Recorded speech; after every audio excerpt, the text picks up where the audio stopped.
Secret of the Ferns. Chapter 2. The Transactions. A week earlier, a man was asked to do a job for Mrs. Rutledge. All by his lonesome on a busy street corner stood a young man with a smile on his face. Toby had been employed by Mrs. Rutledge to go out and buy ideas. There he stood, dirt on his pants, a swollen gut that bubbled with hunger, and that remarkable grin that he could not stop wearing. He had made $25 so far, bringing ideas to Mrs. Rutledge for 2 days in a row. Today was his third day. Now, mind you, $25 was a lot in 1926. He never had that much money in his pocket at once. In his other pocket was a small cotton sack of quarters. "A quarter for your idea, right here." His boastful teeth-baring smile and the sunshine reflecting off his chestnut brown eyes charmed the passers-by, who would tip their hat and smile back or nod in acknowledgment. Even the fat suits with their exhaust clouds of cigar smoke and their pork pie hats and watch chains dangling from their baggy trouser pockets would give him salutations and nod with a twirl of a cane. "Ideas you have, folks. I can give you a fair price. No, not just inventions, my good man. Ideas. Abstract and concrete, creative or plain. Recipes, songs, stories, math equations, and hypotheses. Bring them all to me. A quarter per idea." Toby found a charming woman approaching him. It was his first customer of the day. She reciprocated his dreamy smile, but hers had him beat for dreaminess. She took him for a performer. "You, my dear, do you have an idea to sell to me?" Toby took off his bowler cap and put it on his big sign that read, "What's the big idea?" His hat fell off the signpost as he confidently flexed his suspenders, keeping his eye contact with the potential supplier. "My name's Catherine." She giggled a bit. "Yes, Catherine, what's your big idea?" Together, they beamed their happy smiles. "I have an idea for a device that cleans up the floors of your home while you go to work or go out shopping or even visiting those moving picture shows. It has wheels and goes back and forth given the right parameters of space, and it leaves the floor spotless." Catherine felt a little embarrassed, but Toby took her hand and he held it for an awkward amount of time before putting a quarter into her palm. "That's it?" Catherine asks. 25 cents is a good price, some might say," Toby said. "You aren't going to ask me for dinner?" Catherine couldn't give that warm and sunny smile any more with her dreamy eyes that no man could resist.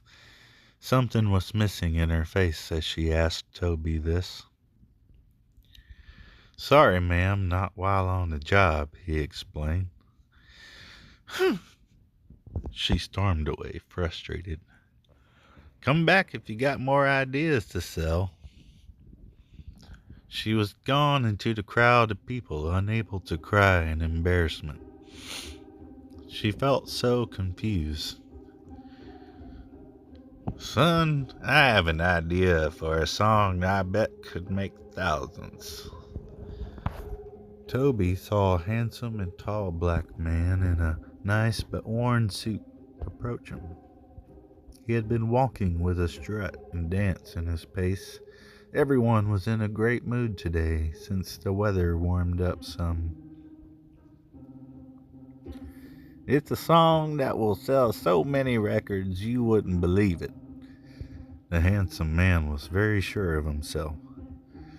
"Give it to me, sir." Toby took the man's hand with both his hands to shake it firmly. The man looked confused as Toby didn't pull out a pen or a wax cylinder. Toby handed him 1 quarter, and the handsome man looked confused. "Aren't you going to ask how the song goes?" The handsome man wondered aloud to Toby, who answered with a smile. "I got it all in that handshake. Took 2 hands 'cause you are one crafty composer, if I must say so myself. So many parts to remember, too. I appreciate our business." Toby bent down to get his bowler hat and began shouting out to the crowd of pedestrians competing with the fruit merchants and the newspaper stands. The handsome man just shook his head, thinking to himself, "This boy is cuckoo." He continued on his way with a humbled look on his face, worried for Toby's sanity. "Ideas wanted. Right this way, folks. Give me any idea, simple or complex, artsy or stale. Give it to me hot or cold, folks, hot or cold." Toby continued smiling until he got his first heckler. It was a mustached lumberjack of a man with clothes that signified he was from the North Country. Beneath his rustic whiskers he bore an amused smirk of arrogance. "I got an idea for you, silly boy. Get the hell out of here saying silly things like that." Without a beat, Toby replied, "Fantastic, my dear gentleman. Utterly fantastic. I'll give you a whole dollar for this amazing idea, for its power will be like gold to me. Shake on it?" The heckler scoffed and then howled out a distorted lung of laughter, grabbing Toby's hand very firmly, and without Toby needing to do anything, the man laughed with him, shaking his hand for a long, awkward while, saying, "You're a funny man." "I should hope not," Toby said cautiously, as he handed the man 4 quarters. "A deal's a deal." He then closed the heckler's palm so he wouldn't drop the quarters. The smirk on the rugged heckler's face disappeared into an expression almost like heartbreak. Now, boy, put that back in your pocket. We can go to the speakeasy." The mustached man pleaded with his new friend. Toby said, "I'm a religious man, I'm afraid. That money's yours. You've earned it, sir. I've got to meet my quota." The old man would have normally laughed loudly at this, but he felt tired and sad all of a sudden, deciding finally to leave Toby and get plastered at the nearby Lion Court Pub and Brew, which hid in the basement of a restaurant. He walked with a remorseful waddle, eyes down at the cobblestone. Toby continued buying ideas from unsuspecting souls, stories and poems, inventions, impractical and practical, information big and small. With just the bare touch of his hands and the shake of the deal, absorbing it from the pedestrians who would walk away with more money but leaving confused. The ideas left him, and Toby got that wondrous feeling of joy. To be filled with ideas, boundlessly growing exponentially, like the fullness after a hearty meal expanding in one's stomach. Toby got to regale and savor this feeling. He delighted so much in growing these simple ideas inside his head, he forgot his torn shoes were too small, that his stomach hadn't digested anything since yesterday. The ideas would be transferred by some sort of osmosis through his hands.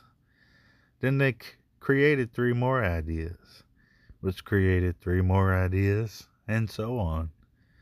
Toby didn't understand why, nor did he care as the ecstasy of mental stimuli was bouncing inside of him. Every shift ended with less quarters but free food, and lots of dollar bills for him to hold up in front of his face in disbelief.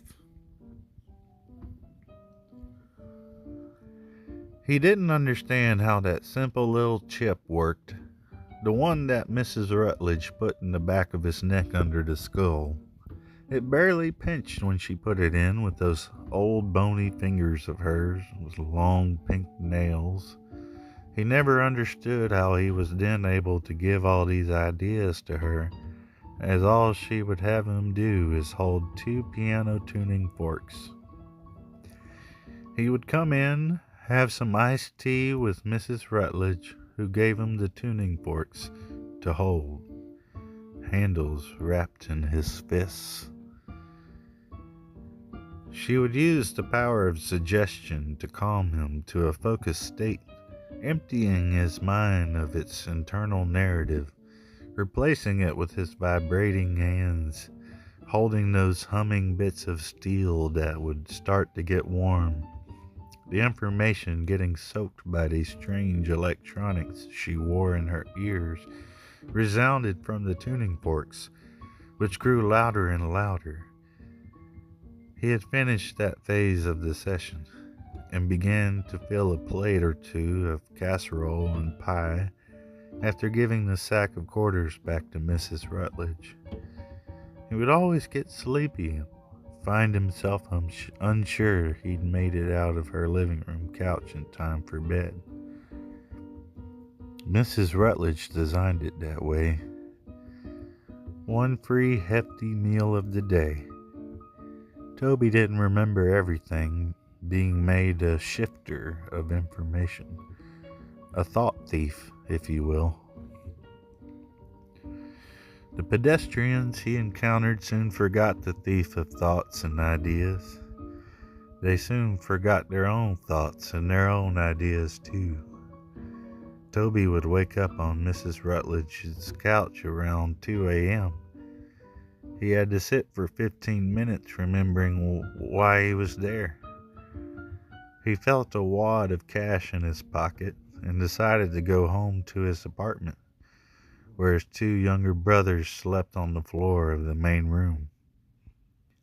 They were proud of him for making the rent for the three of them. They begged him for the secret, which he easily deflected or lied about. He gave them both an extra $5 each to go get some food or to go on dates with. It kept them happy, and it kept Mrs. Rutledge safe from public curiosity. The peering eyes that saw her old manor, overgrown with flowering vines surrounded by a black metal gate, saw nothing but reflections in the black windows. Any eye could wonder and imagine the life of the house, its dwellers new and old.